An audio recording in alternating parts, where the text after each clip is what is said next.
এইটা হলো Motorola Edge 60 Fusion। আমরা দেখেছি কি Motorola যে Fusion সিরিজের বা X সিরিজের যে ফোনগুলো আছে তার বিগত ফোনগুলো কিন্তু ভালোই একটা মার্কেট দখল করেছে। Motorola X50 Fusion যেটা বলি ওইটা কিন্তু বেশ ভালো একটা জনপ্রিয়তার কাতারেও ছিল, বেশ ভালো সেল হয়েছিল। এখন এই তার পরের বছরের ফোন Edge 60 Fusionটা কতটুকু ভ্যালু ফর মানি হতে যাচ্ছে। আবার দেখেন এদিকে আমাদের কাছে যেহেতু আবার Honor 200 এই ফোনটা আছে, এটার দামও কিন্তু সে একইভাবে ওই 30,000 টাকা।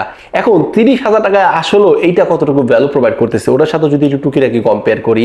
আর এইটা না আমার ফ্রেন্ড ও মোটামুটি 1 মাস আগে পারচেজ করছে, তারপর থেকে আমাকে বলে দিছি এইটার যা যা এক্সপিরিয়েন্স আছে তুই যা যা পাচ্ছিস আমাকে শেয়ার কর, যাতে আমি আমার অডিয়েন্সকে একটু ক্লিয়ার করতে পারি যে আদৌ এইটা আপনার জন্য কতটুকু ভ্যালু ফর মানি হতে পারে বা কারা এই ফোনটা কিনবেন কারা কিনবেন না।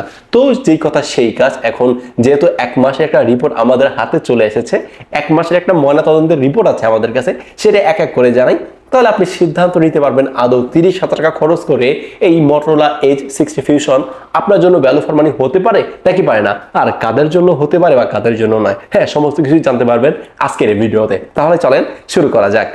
দেখেন Motorola Edge 60 Fusion এই ফোনটা হাতে নিলে একটা প্রিমিয়াম ভাব অবশ্যই লক্ষ্য করা যায়। পেছনের দিকে ভেগান লেদার আছে। আচ্ছা, ভেগান লেদারটা কি একটু বলি, এটা আর্টিফিশিয়াল লেদার, কোনো একদম প্রাকৃতিক কোনো প্রাণীর লেদার না, এটা বানানো হয়, যেটা নাকি কিছুটা নেগেটিভ সাইডও আছে। কারণ কি ভেগান লেদার একটু লং টার্ম কোনো ফোন ইউজ হলে না পেছনের দিক থেকে নাকি একটু উঠে যায়, আমি দেখেছি।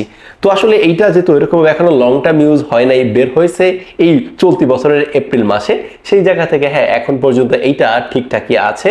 বা আমি কিন্তু ওইরকম কমিউনিটিতেও রিপোর্ট পাই নাই যে এইটার ব্যাকপাশের যে ভেগানলেদারটা আছে ওইটা উঠে যাচ্ছে। আর পাশাপাশি সামনে যে আপনার ডিসপ্লেটা আছে না, এটাকে প্রোটেকশন করতেছে Corningula 7i, যেটা মোস্ট 4 ক্যাটাগরির। তো ডিসপ্লেটা বলা যায় মোটামুটি শক্তপোক্ত, পেছনের দিকেও যেহেতু আপনার ভেগান লেদার, হ্যান্ড গ্রিপটাও বেশ ভালোই পাওয়া যায়। আর তবে এখানে যে 4টা বড় বড় রাউন্ড শেড ক্যামেরার বাম সাজিয়েছে, এখানে 3টা ক্যামেরা আর পাশাপাশি একটা হচ্ছে ফ্ল্যাশের আলো বেশ ভালো। তার মধ্যে দুইটাই আসলে কার্যকরী। একটা হচ্ছে মেইন ক্যামেরা যেটা 50 মেগাপিক্সেল রয়েছে, আপনার ওই 13 মেগাপিক্সেল আর একটা আলট্রা ওয়াইড সেন্সর। তো এই হচ্ছে মূলত ডিজাইনটা আমার কাছে মিনিমালিস্টিক লাগছে, আহামরি ভালো বলবো না, খারাপ বলবো না। আমি যদি ডিজাইনকে এটাকে মার্ক দিই পার্সোনালি, তাহলে একে আমি দিব হচ্ছে 10-এর জায়গায় 7। আমার কাছে এমনটাই মনে হয়েছে। আপনি Motorola Edge 60 Fusion এই ফোনটাকে ডিজাইনের জায়গায় কত দিবেন সেটা অবশ্যই সেটা কিন্তু আমাকে কমেন্ট সেকশনে জানাতে পারেন। আচ্ছা দেখেন, ডিজাইনটা স্কিপ করি, যদি এটা ডিসপ্লে প্রসঙ্গের কথা বলি, ফোনটাতে রয়েছে 6.67 ইঞ্চির একটা OLED প্যানেল, এটাতে 1 বিলিয়ন কালারের সাপোর্ট আছে। পাশাপাশি ইহার ম্যাক্স পিক ব্রাইটনেস কিন্তু 4500 নিটস পর্যন্ত। এই ফোনটা আউটডোরে ব্যবহার করে না তেমন কোনো সমস্যা বা বেগ পথে হয় নাই, আর ইনডোর কন্ডিশনে এইটার ডিসপ্লে এক্সপিরিয়েন্স বেশ ভালো পাবো, এটা স্বাভাবিক। তবে এই ফোনটা কিন্তু কার্ভ ডিসপ্লের কারণে কিন্তু এইটার যে কন্টেন্ট ওয়াচিং এক্সপিরিয়েন্সটা না ভাই একটু নেক্সট লেভেলেরই লাগে। আপনি দেখেন রেগুলার ইউজে আসলে কার্ভ ডিসপ্লেটা আমার কাছে অতটা প্র্যাকটিক্যাল মনে হয় না, বাট বস যখন আপনি এই কার্ভ কোনো ফোন দিয়ে বা কার্ভ ডিসপ্লেওয়ালা কোনো ফোন দিয়ে ভিডিও দেখবেন, তখন আসলে বুঝবেন আসলে এইটার মজা কতটুকু। তো এইটা যেহেতু কার্ভ, এইটার 91% হচ্ছে টোটাল এসপেক্ট বডির রেশিও ডিসপ্লে, তো সেই জায়গা থেকে ডিসপ্লের এক্সপিরিয়েন্সটা বেশ ভালোই পাওয়া যায়। এতে রয়েছে স্টেরিও স্পিকার, সাউন্ড কোয়ালিটিও মোটামুটি আমার কাছে ভালোই লেগেছে। উপরের অংশে ছোট্ট করে একটা পাঁচল কাটআউট ডিসপ্লে দিয়েছে, আর নিচের অংশে আপনি দেখতে পারবেন অপটিক্যাল সেন্সরের সাথে তারা ফিঙ্গারপ্রিন্ট আনলকিং মেকানিজমটা দিয়েছে। এটা আলট্রাসনিক হতে পারতো, হ্যাঁ আসলে এই বাজেটে এরকম এক্সপেক্ট করাও যায় না যদি আমরা ইউজ ফোন না কিনি। তো এইটার আনলকিং এর যে অপটিক্যাল সেন্সরটা, এটা মোটামুটি ফাস্ট এন্ড অ্যাকুরেটই ছিল। তো ডিসপ্লের জায়গায় হ্যাঁ এইটার কিন্তু আবার ওই যে আবার HBM মোডে কিন্তু সর্বোচ্চ 1500 নিটস পর্যন্ত ম্যাক্স পিক ব্রাইটনেস যেতে পারে, যেটার PPI ডেনসিটিও 436 রয়েছে। তো সব দিক থেকে না এইটার ডিসপ্লেটার এক্সপিরিয়েন্সটা মোটামুটি ভালোই ছিল।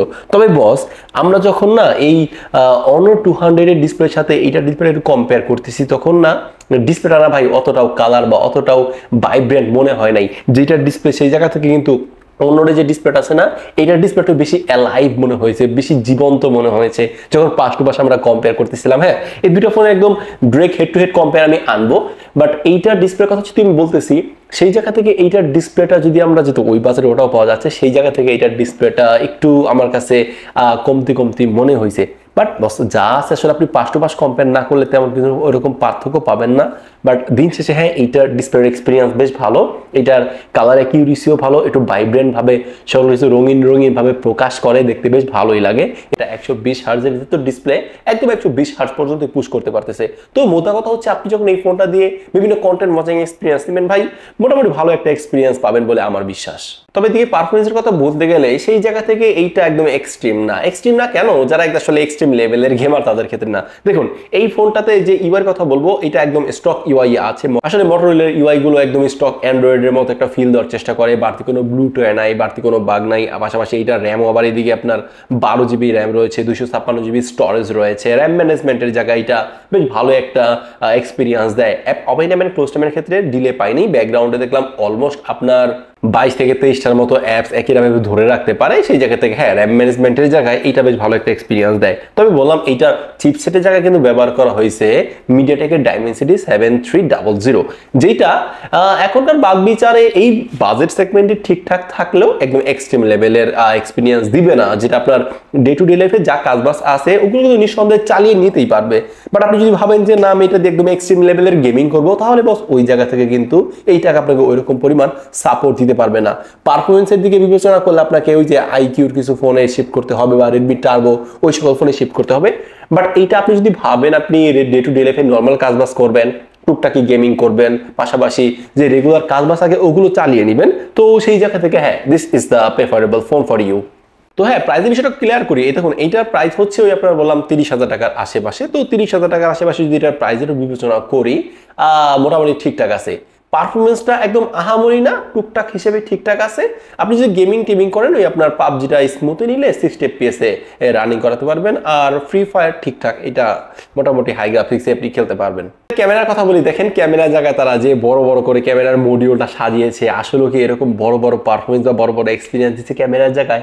আদৌ কি তাই? আসলে বিষয়টা আমার কাছে এমনটাই মনে হয় নাই। কারণ কি দেখেন এটাতে তারা 3টা সেন্সর অবশ্যই ভালো মতো দিতে পারতো, এখানে টেলিফটো লেন্স দিতে পারতো, যেটা দেয় নাই। এই জন্য আসলে এই ফোনটাতে না আমার একটু আক্ষেপের জায়গা থাকে বা একটু কমপ্লেনের জায়গা থাকে। দেখেন এই ফোনটাতে যদি তারা টেলিফটো লেন্সটা অ্যাড করতো, আমি মনে হয় অনেককে এই ফোনটা সাজেস্ট করতাম।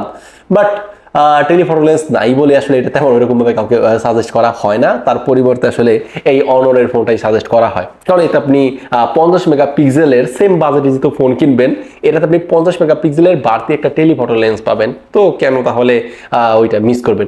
তো এটা নিয়ে কথাবার্তা বলি। দেখেন এটা রেয়ারে মোট দুইটাই আসলে কার্যকরী সেন্সর আছে।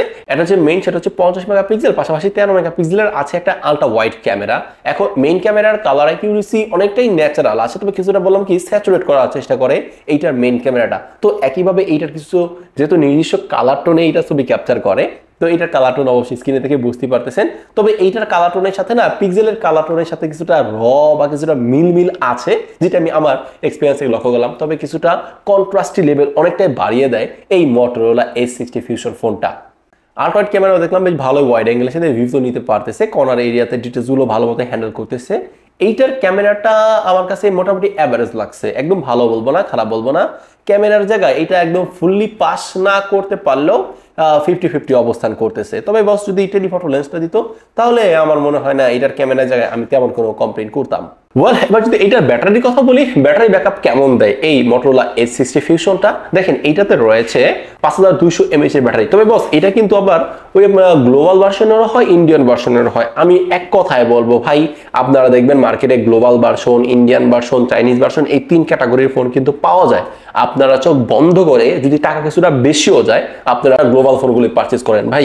ওই চাইনিজ ফোনের কিছুর জন্য হ্যাসেল নেবেন, বা ইন্ডিয়ানেও কিছু সমস্যা আছে আমি দেখেছি, লক হয়ে যায়, এই সমস্যা ওই সমস্যা, হ্যান দরকার নাই। একদম কিছু টাকা বেশি হলো হ্যাসেল ফ্রি ভাবে যদি ফোন চালাতে চান তাহলে অবশ্যই আপনাকে গ্লোবালে শিফট করতে হবে। তো গ্লোবাল ব্র্যান্ডের যে ফোনটা আছে না, ওইটা আপনি 5200 mAh এর ব্যাটারি পাবেন। বাট ইন্ডিয়াতে তারা দিছে হচ্ছে 5500 mAh। এখন 5500 mAh একটু ব্যাটারি ব্যাকআপ বা 300 মিলিঅ্যাম্পিয়ার বেশি হলে ওইটা নেওয়ার দরকার নাই। আমি বলবো এই 5200 mAh নিয়ে আপনি যদি ফোনটা ব্যবহার করেন বেশ ভালো লেভেলের ব্যাটারি ব্যাকআপ পাবেন, বা ব্যাটারি এক্সপিরিয়েন্সটা বেশ ভালোই হবে। এই ফোনটা আপনি যদি মোটামুটি টুকিটাক ইউজ করেন 1.5 দিনের মতো ব্যাটারি ব্যাকআপ পাওয়া যাবে। মানে আপনার 1.5 দিনে বা আপনার 3 দিনে এই ফোনটা 2বার চার্জ করতে হবে, এই হচ্ছে এই ফোনটার ব্যাপার সেবার। তবে এইটার ব্যাটারির চার্জারের জায়গায় তারা বক্সের মধ্যে চার্জার দিয়ে দেয়, যেটা 67 ওয়াট পর্যন্ত সর্বোচ্চ সাপোর্ট করে।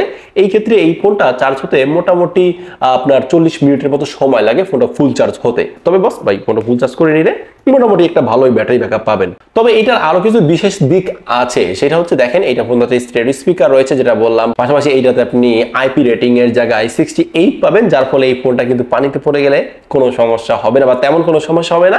1.5 মিটার পানির নিচে 30 মিনিটের জন্য থাকতে পারবে, যে ক্ষেত্রে আবার এই Honor 200 এই ফোনটা কিন্তু থাকতে পারবে না। তো এখন যদি এইটার ফাইনাল কনক্লুশনে আসি তাহলে আমি কি বলবো, এই ফোনটা কাদের জন্য, কারা কিনবেন কারা কিনবেন না। দেখেন এই ফোনটা আমি যদি একটু পজিটিভ সাইড আর নেগেটিভ সাইড দিন শেষে আলাদা করি তাহলে বলবো যে এই ফোনটার একটু একটা নেগেটিভ সাইড আছে হচ্ছে ক্যামেরাতে। কারণ কি এই ফোনটাতে টেলিফটো লেন্সটা একটু মিসিং, এইটা যদি থাকতো তাহলে আমি এটার ক্যামেরার জায়গায় কমপ্লেন করতাম না। আর ডিজাইনটা যার যার পার্সপেক্টিভ বিষয়। তাছাড়াও যদি আমরা এই ফোনের ডিসপ্লেটাকে আমি যদি অন্য ফোনের ডিসপ্লের সাথে কম্পেয়ার করি তাহলে না আমার কাছে অন্য এটা একটু বেশি অ্যালাইভ মনে হয়েছে এটার চাইতো। আর এইটা আমার যে ফ্রেন্ড ও ইউজ করছে ও যতটুকু বললো, এটা টাচ স্যাম্পলিং রেটটা আসলে আমি এরকমভাবে তথ্য কালেক্ট করতে পারি নাই। এটা টাচ রেসপন্সের জায়গায় কিছুটা আসলে ডিলে বা লক্ষ্য করা যায়, ও যতটুকু ওর ভাষ্য মতে বললো। তো এরকম এক্সপিরিয়েন্স পেয়েছে এইটা। দেখেন আমরা অবশ্যই অনেস্ট রিভিউ বলতে দেবো, যেহেতু এটা আমাদের নিজের টাকা দিয়ে পারচেস করা হয়েছে, তাই না? তো এই ক্ষেত্রে এই সমস্যাগুলি আমরা পাইছি। আর যদি প্লাস পয়েন্টের কথা বলি, হ্যাঁ এইটার একটা বড় প্লাস পয়েন্ট হচ্ছে এটা আপনি 3 বছরের অ্যান্ড্রয়েড আপডেট পাবেন, যার ফলে আপনি এখনো যদি কিনেন আপনি ওই দেখা গেছে 2029 সাল পর্যন্ত লেটেস্ট অ্যান্ড্রয়েড অপারেটিং সিস্টেমে এই ফোনটা চালাতে পারবেন। তো এই হচ্ছে মূলত এই ফোনটার প্লাস মাইনাস দিক। এখন আপনি আপনার ডিমান্ডগুলো মিলান যে আপনার আসলে ক্যামেরা ক্ষেত্রে ডিমান্ড আছে কিনা। যদি ক্যামেরা ক্ষেত্রে ডিমান্ড থাকে আমি বলবো যে ভাই এই ফোনটা তাহলে আপনি স্কিপ করে যান। আর আপনি যদি একজন বেসিক ইউজার হন, রেগুলার ইউজার হন, অফিসিয়াল কাজ বাজ করে নেবেন, তাহলে হ্যাঁ সেই জায়গা থেকে এই ফোনটা প্রেফারেবল আছে। তো এই হচ্ছে মূলত আজকে ভিডিওটা। তো আজকে ভিডিও এই পর্যন্তই। যদি ভিডিওটা ভালো লাগে লাইক করে দেন। আর আপনারা যদি অবশ্যই এই Honor 200 এর সাথে Motorola Edge 60 Fusion এই দুইটা ফোনের কম্পেয়ার দেখতে চান, সেটা অবশ্যই চাইলে আমাদের কমেন্ট সেকশনে মেক শিওর করতে পারেন। আল্লাহ হাফেজ।